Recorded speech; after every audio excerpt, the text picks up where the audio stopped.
The commerce गुरु। स्वागत है एक बार फिर आप सभी का आपके अपने YouTube channel commerce study zone में। तो आज हम बहुत ही इम्पोर्टेंट मुद्दे पर बात करने वाले हैं और जो कि है हमारा क्लास 12 से रिलेटेड यानी अकाउंटेंसी का प्रोजेक्ट फाइल। और जैसा मैंने अपने पिछले वीडियो में आप सभी को बताया था कि हमें पूरे सेशन में सिर्फ एक ही जो है प्रोजेक्ट फाइल बनाना है, that is based on specific one. और वो भी सीबीसी ने खुद डिसाइड करके बता दिया है बेस्ड ऑन रेशियो एनालिसिस। तो टर्म वन का जो हमारा क्राइटेरिया है, टर्म वन बेसिकली हमारा प्रोजेक्ट फाइल एक ही होगा। तो टर्म वन के सिलेबस से लेकर के टर्म टू तक का जो भी हमारा प्रोजेक्ट फाइल बनना है वो सारा कुछ मैं आपको एक प्रोजेक्ट फाइल के एग्जाम्पल के फॉर्म में दिखाने वाला हूँ, एंड जो स्ट्रिक्टली बेस्ड ऑन होगा आपके लेटेस्ट गाइडलाइंस के। तो आज हम इसमें सीखेंगे वो सारे कंप्लीट प्रोसीजर्स जिसके बेसिस पर हम अपना प्रोजेक्ट फाइल बनाएंगे। तो let's start today's video.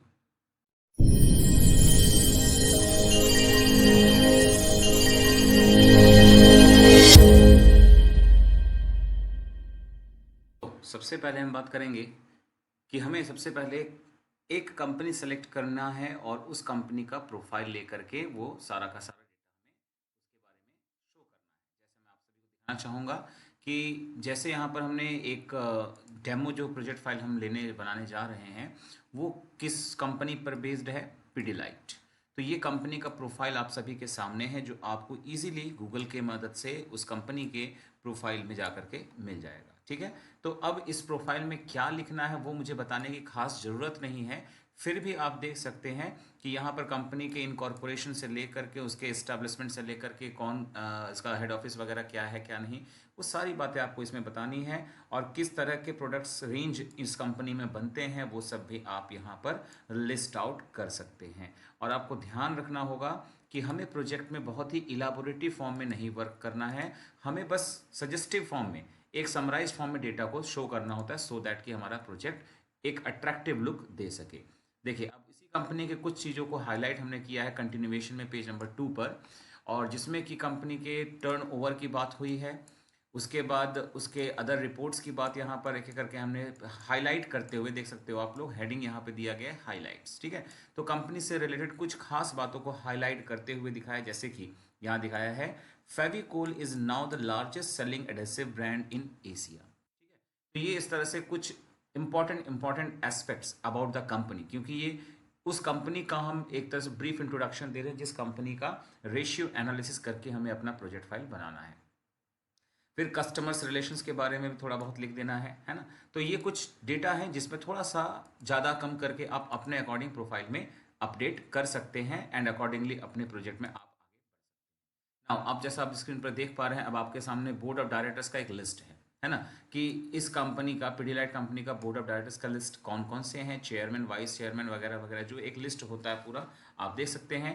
Chairman का नाम लिखा है, वाइस चेयरमैन का नाम लिखा है, एमडी का नाम लिखा है, जेएमडी का नाम लिखा है, डायरेक्टर्स के नाम है, एटसेट्रा एटसेट्रा। तो इस तरह से आपने देखा कि हमने इस कंपनी का पूरा डेटा आपके सामने प्रेजेंट किया।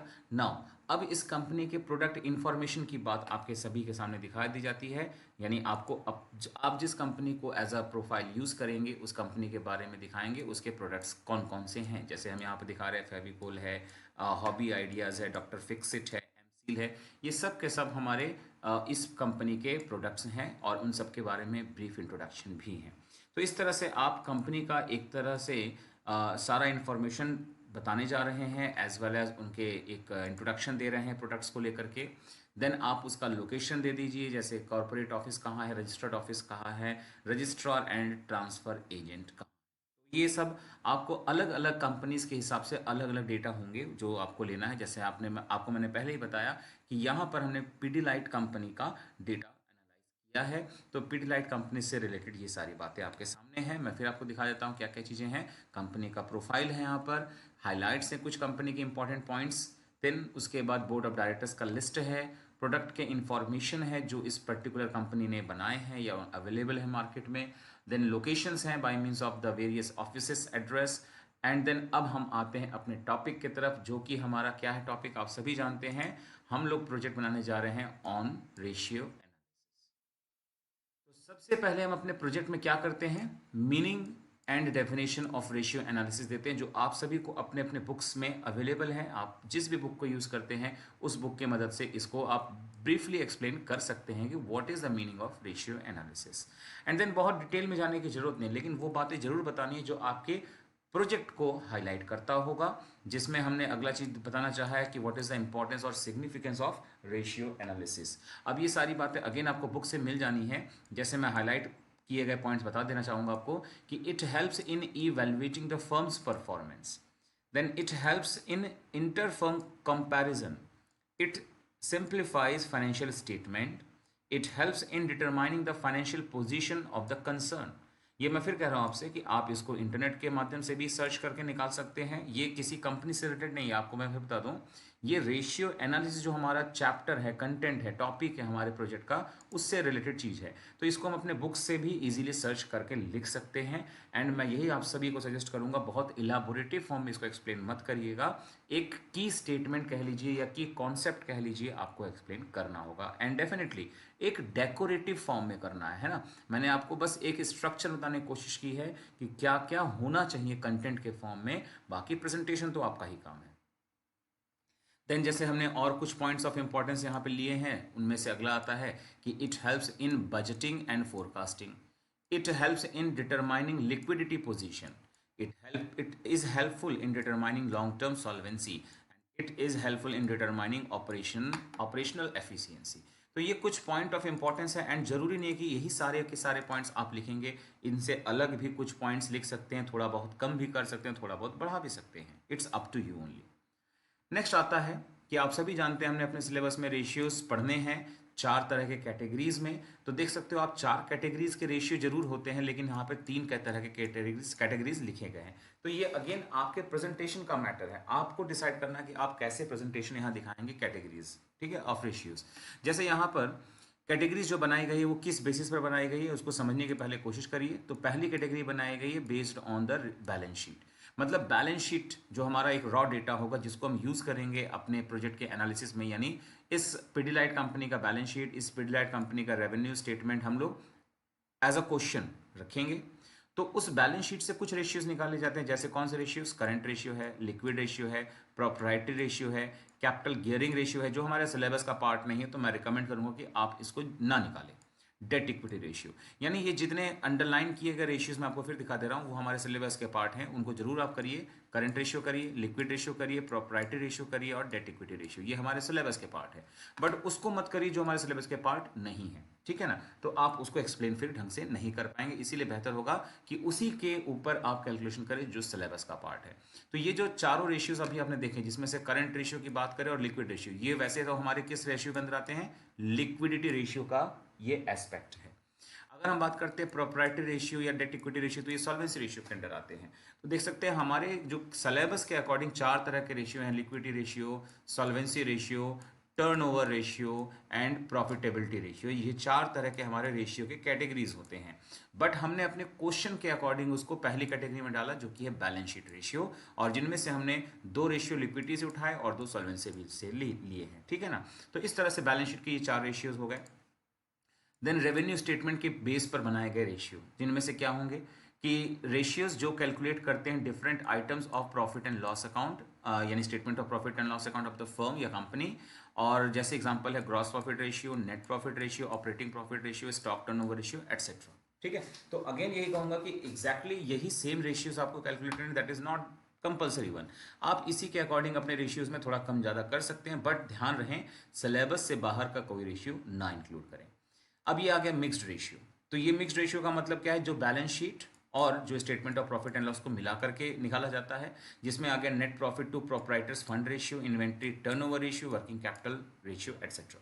तो ये कुछ सजेशंस हैं आप सभी के लिए कि आप रेशियो को पहले क्लासीफाई करके दिखा दें, और ये आप पर डिपेंड करता है कि आप क्लासिफिकेशन को कैसे प्रेजेंट करेंगे। आप एक फ्लो चार्ट बनाकर दिखा सकते हैं कि कंपनी के जो रेशियोज होते हैं वो 4 कैटेगरीज में होते हैं, एक लिक्विडिटी है, एक सॉल्वेंसी, एक प्रोप्राइटरी है, सॉरी प्रॉफिटेबिलिटी है, और एक हमारा हो गया टर्नओवर रेशियो।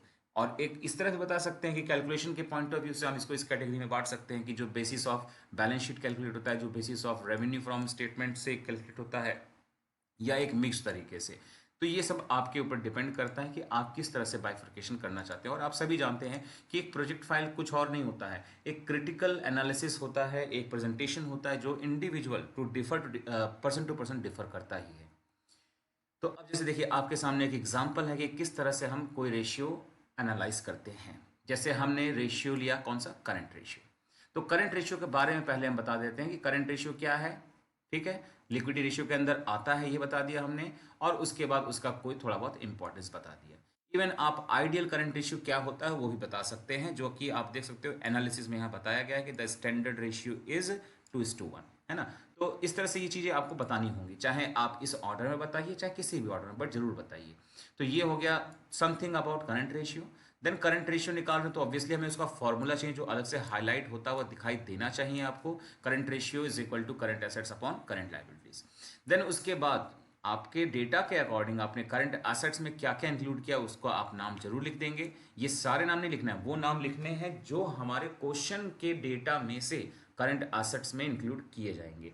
ऐसे ही करंट लायबिलिटीज में कौन से इंक्लूड होंगे वो आप दिखाएंगे। एंड देन आप जो ईयर सेलेक्ट कर रहे हैं जिसके बेसिस पर आपको एनालिसिस करना है, जैसा आप देख पा रहे हैं यहाँ पर 3 ईयर्स 2006-7, 2007-8, 2008-9, 3 ईयर्स का कंपैरिजन हमने किया है। तो करंट एसेट तीनों ईयर्स के एंड करंट लायबिलिटीज, इसी के बेसिस पर करंट एसेट्स और करंट लायबिलिटीज का relation which is known as current ratio हमने तीनों ईयर का कैलकुलेट कर दिया है, और जिसको प्रेजेंटेशन भी हमने करके दिखाया है with the help of a chart. ठीक है ना। तो ये सब कुछ आप कर सकते हैं for your better presentation. Analysis में एक स्टेटमेंट लिखना होता है कंपनी के परफॉर्मेंसेस को basis on the ideal ratio, and we all know that current ratio का आइडियल होता है 2:1, एंड उसके कंपैरिजन में अलग अलग ईयर के ये सारे रेशियोज थे, इसके बेसिस पर कंपैरिजन आपके सामने है। और फिर एक स्टेटमेंट होगा, रीजन होगा उसका। तो ये सब क्या है, एनालिसिस है, यानी हमें सिर्फ और सिर्फ कैलकुलेट नहीं करना है। दैट इज वाई ये प्रोजेक्ट स्पेसिफिकली कहलाता है रेशियो एनालिसिस, क्योंकि रेशियो कैलकुलेट सिर्फ हम नहीं कर रहे हैं, उसके बेसिस पर हम कुछ एनालिसिस का भी काम कर रहे हैं। तो you need to compare the ratios of different years or segments of that company with the help of the ideal ratio, and you need to make certain analysis, comparison करना होगा, जजमेंट बताना पड़ेगा, उसके रीजंस हो सके तो वो बताना पड़ेगा, कुछ सजेशंस जो कुछ भी आपको लगते हैं ये सब बताना पड़ेगा। देन आप कह सकते हो कि आपने कंपनी के परफॉर्मेंस का क्या किया, एनालिसिस किया with the help of ratio. ठीक है, तो ये हो गया हमारा एक रेशियो। नाउ ऐसे ही बढ़ते हैं अपने नेक्स्ट रेशियो की तरफ जो कि हमारा है क्विक रेशियो। तो हम क्विक रेशियो को कैलकुलेट करने जा रहे हैं। क्विक रेशियो के अंदर को ही हम कहते हैं एसिड टेस्ट रेशियो, और इसी को कहते हैं लिक्विड रेशियो। ठीक है, तो उसका फॉर्मूला आप सभी जानते हैं क्या है। तो उसका फॉर्मूला है क्विक एसेट्स यानी liquid assets upon current liabilities. And obviously quick ratio के बारे में थोड़ी बहुत बातें आपको बतानी ही पड़ेंगी थ्योरेटिकली, और मैं फिर कह रहा हूँ बहुत लेंदी एक्सप्लेनेशन नहीं लिखना है, क्योंकि आप सभी जानते हैं प्रोजेक्ट वर्क को डीपली कोई टीचर नहीं पढ़ता है, चाहे इंटरनल चाहे एक्सटर्नल। वो सभी देखते हैं कंटेंट एनरिचमेंट है कि नहीं, प्रेजेंटेशन का क्राइटेरिया अच्छा है कि नहीं, है ना, अरेंजमेंट्स ऑफ पेजेस, सीक्वेंसेस जो भी कह लीजिए आप, उसमें एनालिसिस हुआ है कि नहीं हुआ है, ये सब कुछ वो देखेंगे। तो उस चीज़ को करने के लिए आपको बहुत इलाबोरेशन नहीं करने हैं। नाउ क्विक एसेट्स का मतलब क्या होता है, ये फॉर्मूला वो आपने दिखा दिया, एंड करंट लायबिलिटीज क्या होता है वो आपने दिखा दिया, यानी अपने डेटा के अकॉर्डिंग जो फॉर्मूला सुटेबल है वो दिखा दिया। एंड अगेन वही 2 या 3 ईयर्स जो हमने पहले वाले में लिए थे वही लिए गए हैं, और उनके डेटा लिख दिए गए हैं, इसके अकॉर्डिंग क्विक रेशियो क्या है वो निकाल दिया गया। और क्विक रेशियो जैसा आप सभी जानते हैं 1:1 होता है। तो उसको आइडल रख करके अगेन एक एनालिसिस का स्टेटमेंट देना होगा जो आपके सामने है, और उसके नीचे रीजन भी दे दिए गए हैं, और ये रहा प्रेजेंटेशन आपको बार ग्राफ की मदद से।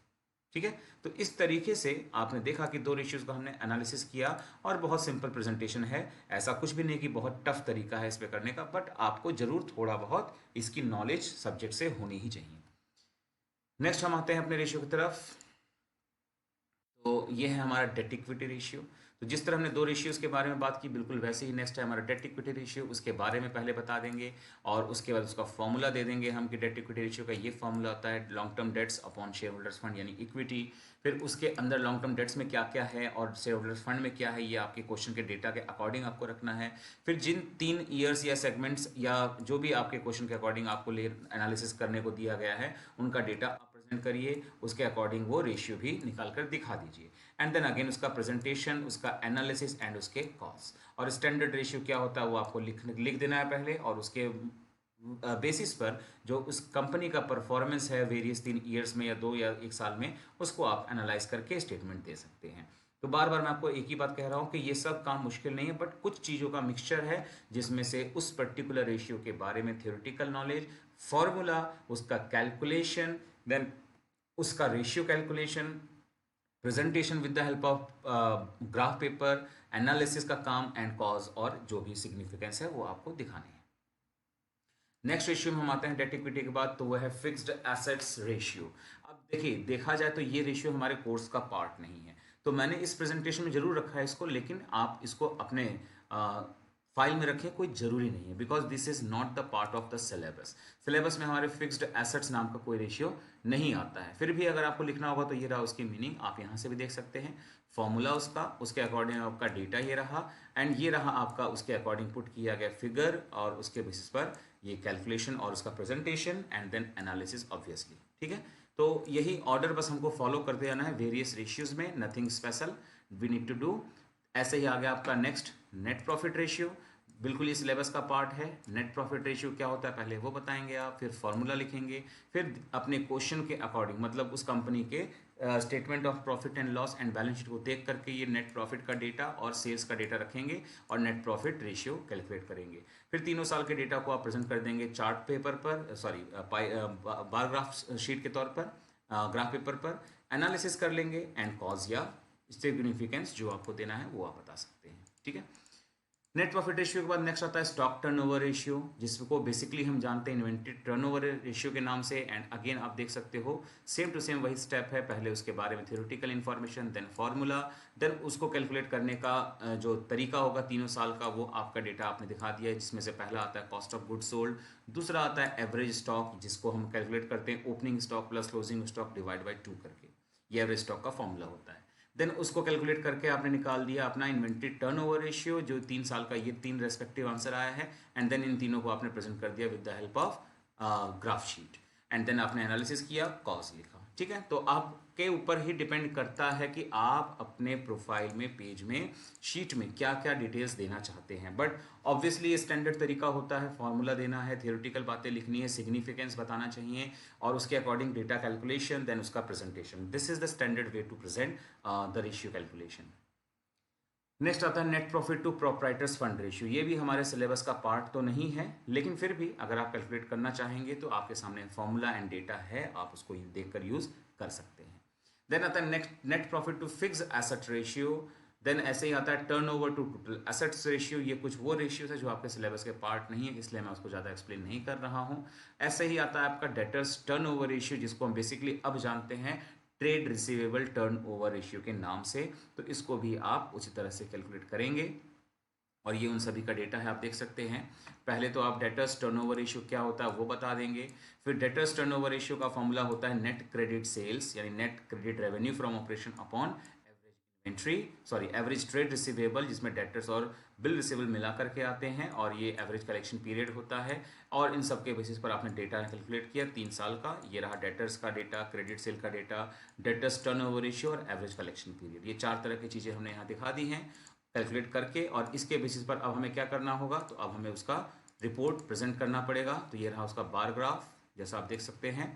ठीक है ना, बार ग्राफ में हमने क्या क्या दिखाया है, डेटर्स टर्नओवर रेशियो और एवरेज कलेक्शन पीरियड को प्रेजेंट किया है, और साथ साथ हमने एनालिसिस और कॉस्ट दे दिया है, जैसा हमने पिछले सारे रेशियोज में देखा। ठीक है, चलिए तो अब आगे बढ़ते हैं। ऐसे ही नेक्स्ट आता है आपका working capital turnover ratio. Again this is a part of the syllabus, तो इसको भी बिल्कुल आप फॉलो करिए। ये उसकी थियोरेटिकल मीनिंग है, आप बेहतर तरीके से बुक को देख करके लिखिए। वर्किंग कैपिटल टर्नओवर रेशियो का फॉर्मूला जो होता है वो लिखा गया है, देन उस फॉर्मूले के कंपोनेंट्स कैलकुलेट कैसे होते हैं वो दिखा दिया, जैसे कि वर्किंग कैपिटल, एंड देन उसके बाद हमने एक चार्ट जैसा बनाया जिसमें वर्किंग कैपिटल टर्नओवर रेशियो के रिलेटेड कंपोनेंट्स को लिखकर दिखा दिया रेस्पेक्टिव ईयर्स में, like sales, working capital, and then finally sales upon working capital करके वर्किंग कैपिटल टर्नओवर रेशियो 3 साल में क्या आया है। एंड देन इसके बेसिस पर हमने ये ग्राफ पेपर बना दिया है, जिसमें हमने वर्किंग कैपिटल टर्नओवर रेशियो को प्रेजेंट कर दिया है ग्राफ शेप में, and then analysis and calls. ठीक है, तो आप समझ ही गए होंगे अब तक कि हमें क्या स्टेप फॉलो करने चाहिए इन सभी को करने के लिए। एंड फिर हम आ जाते हैं अपने प्रोजेक्ट के लिमिटेशंस, बाय मीन्स अपने अकाउंटिंग रेशियोज़ के लिमिटेशंस जो हमने फेस किए, हमें दिक्कतें सामने आती हैं, वो सब चीज़ें हम लिख कर यहाँ पर अपना पॉइंट ऑफ व्यू रखेंगे।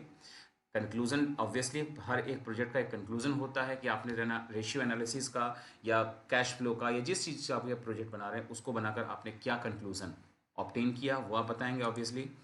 एंड फाइनली जो सबसे जरूरी चीज़ आती है बिब्लियोग्राफी, वो लास्ट पेज के तौर पर होता है आपका। तो बिब्लियोग्राफी में हम बताएंगे कि हमने इन 3 साल के डेटा को एनालाइज किया है, जो हमने कहाँ से लिया, तो पीडीलाइट इंडस्ट्रीज़ के एनुअल रिपोर्ट से लिए हैं और उसके वेबसाइट से लिए जो आपके सामने है। ऐसा बस लिख देना है। और क्योंकि हमने इसके लिए कंटेंट को अपने बुक से भी यूज़ किया है तो हम बुक का भी नाम लिख सकते हैं उसमें, under the category of book, under the category of magazine का नाम अगर मैगजीन को यूज़ किया है, या वेबसाइट्स का यूज़ किया है तो वेबसाइट का नाम, देन ये इलेक्ट्रॉनिक मीडिया का इस्तेमाल किया तो उसका नाम। इस तरह से बिब्लियोग्राफी में अलग अलग चीज़ों को हेडिंग बना करके हम लिख देते हैं कि हमने किसका किसका इस्तेमाल किया प्रोजेक्ट कंप्लीशन के लिए। तो इस तरह से हमने आज एनालाइज किया, डिस्कस किया various procedure and steps to how to complete the accountancy project file for the session 2021-22 and basically for term 1 and term 2। तो होप सो कि सारा का सारा वीडियो एंड एक्सप्लेनेशन आप सभी को के लिए हेल्पफुल रहा होगा। और अगर आप सबको अच्छा लगा होगा ये वीडियो तो ज़रूर लाइक करें, चैनल को शेयर करें, और साथ ही साथ अगर पहली बार विजिट किए तो सब्सक्राइब जरूर करें। मिलते हैं अपने नेक्स्ट वीडियो में।